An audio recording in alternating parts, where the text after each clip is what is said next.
Welcome back to Explaining Everything, the channel where we dive into the stories and mysteries behind everyday things. Today's question comes from one of our sharp-toothed viewers, Jacob, Little3209. Thanks for the great suggestion, Jacob. You asked, why are oral hygiene products always mint-flavored? If you've ever brushed your teeth or rinsed with mouthwash and thought, why does everything taste like a peppermint forest? You're not alone. Today, we're digging into the fresh history of mint's monopoly on oral care and discovering why your toothpaste doesn't taste like pizza instead. So, if you're ready to find out how minty freshness took over the world of oral hygiene, stick around as we crack this frosty mystery right here on Explaining Everything.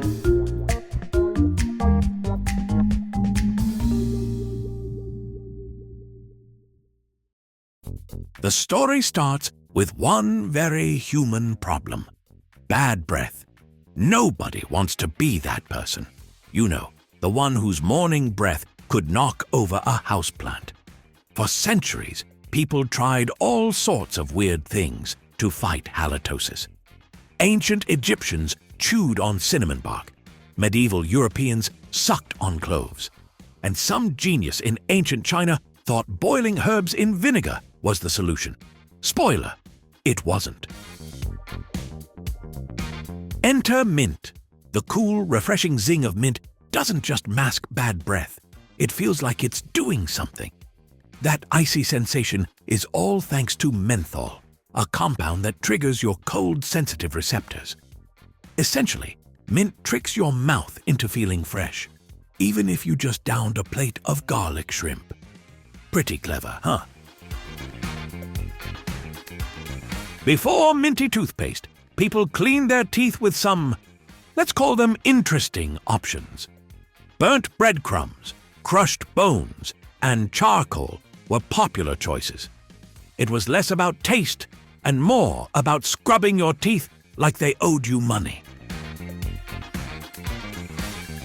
Then, in the late 1800s, toothpaste as we know it began to take shape. Mint got its big break thanks to early dental innovators who realized that if people were going to stick something in their mouths daily, it might as well taste good. Mint was the obvious winner. It was easy to grow, widely available, and didn't taste like, well, burnt breadcrumbs. The cooling sensation also gave users the illusion of cleanliness, which made mint-flavored toothpaste a no-brainer. Here's the thing. Mint doesn't actually clean your teeth better than other flavors. Your brain just thinks it does. That menthol-induced chill? It's a placebo effect on steroids. Scientists call this sensory perception, but I call it mint magic. Imagine brushing your teeth with, say, chocolate-flavored toothpaste.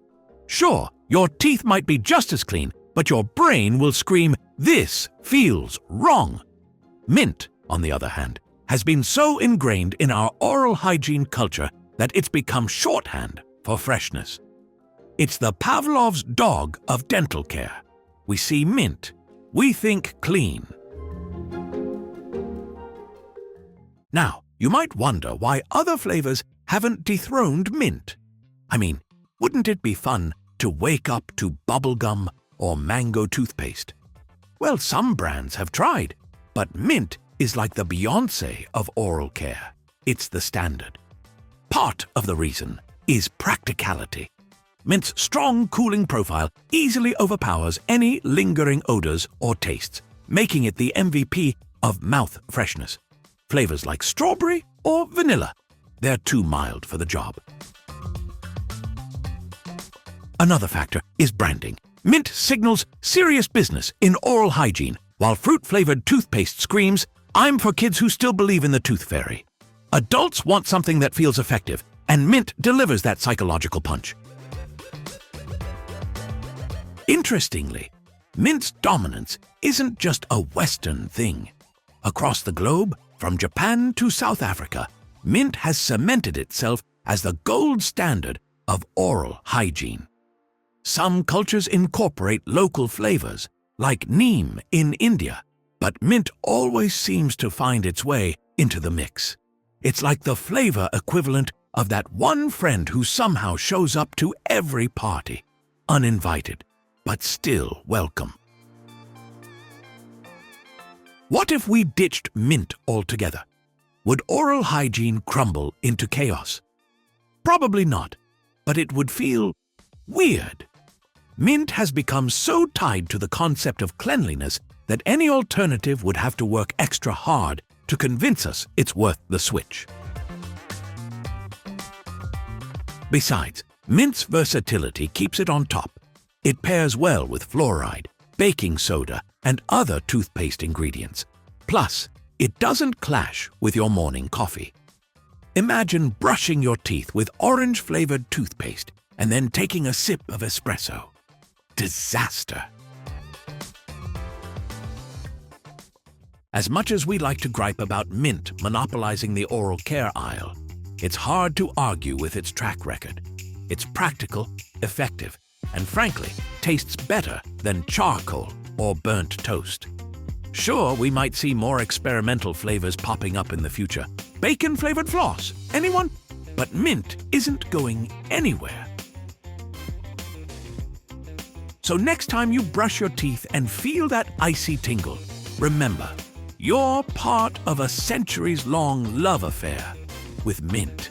It's the flavor that freshened up our mouths and won our hearts. And if you're still not convinced, well, there's always clove-flavored mouthwash. Your choice. If you enjoyed unraveling the minty mystery of oral hygiene, don't forget to like, subscribe, and hit that notification bell for more fascinating stories behind everyday things. And if you have suggestions for our next video, feel free to share them in the comments below. We'll be sure to give you an acknowledgement for your contribution. Thank you for tuning in, and join us next time here in the channel that answers all the why, what, who, where, and how questions you've always wondered about, here on Explaining Everything.